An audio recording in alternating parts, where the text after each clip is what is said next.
Sporty commuters are becoming quite popular because they offer the look and feel of a 150 to 160cc motorcycle in a compact 125cc package. Now of late, I've been seeing a lot of TVS Raider 125s and Hero Extreme 125s out on the road. And this is Honda's answer to that segment. This is the CB125 Hornet. We've got to spend a couple of days with this motorcycle, and here's a detailed review.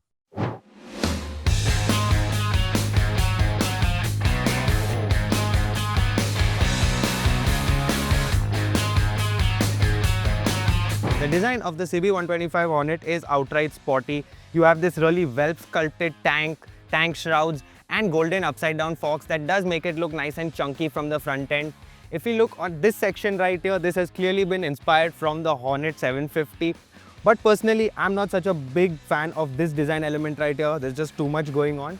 And this also gets sleek indicator units. And at the rear, you have a split seat setup which looks quite good.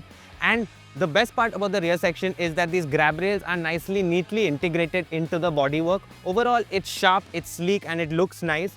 The exhaust over here, it's quite substantial, it looks good, but from this rear 3/4 section over here, the bike does remind me of the Hero Extreme 125. Overall, the build quality and fit and finish is like you would expect from Honda. It's quite premium, everything is fitting well, there are no panel gaps visible.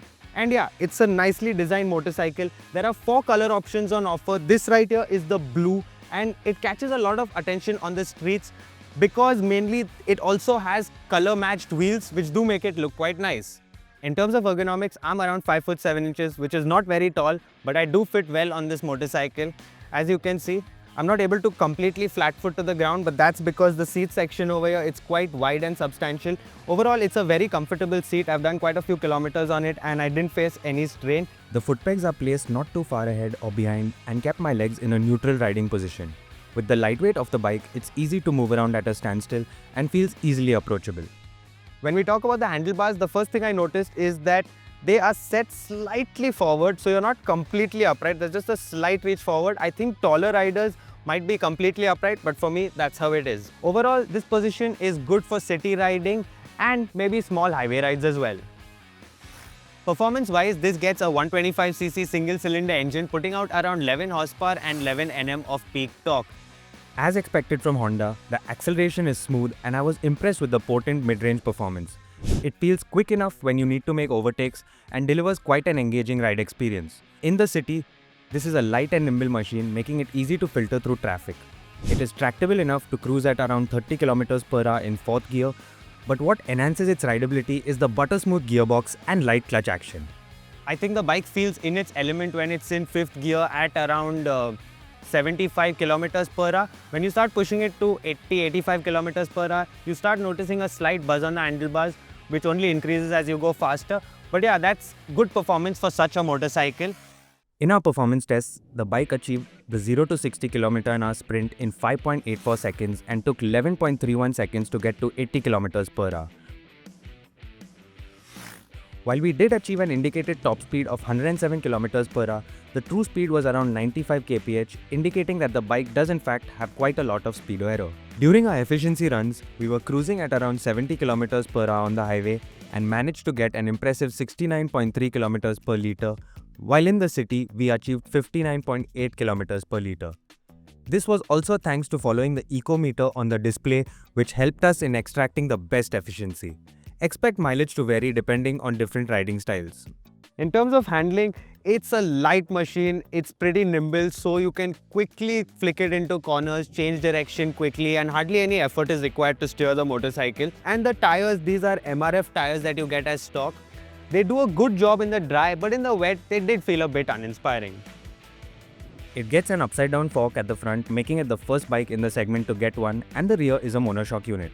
The setup felt compliant enough to take on small undulations and rough sections of road that aren't too bad.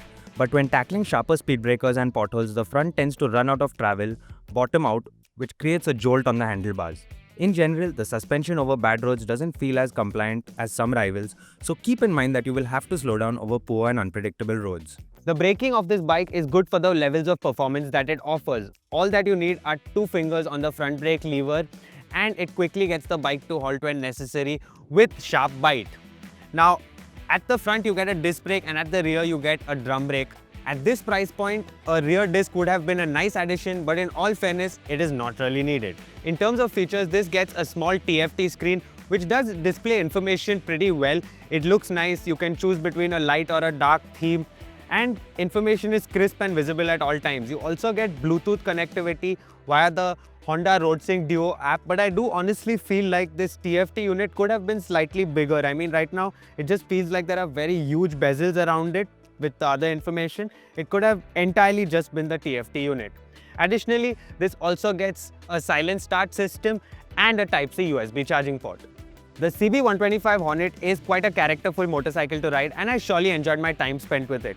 It has this refined engine with potent mid-range performance, it has nimble handling abilities, it has good build quality, and it has all of the necessary features that you could ask for.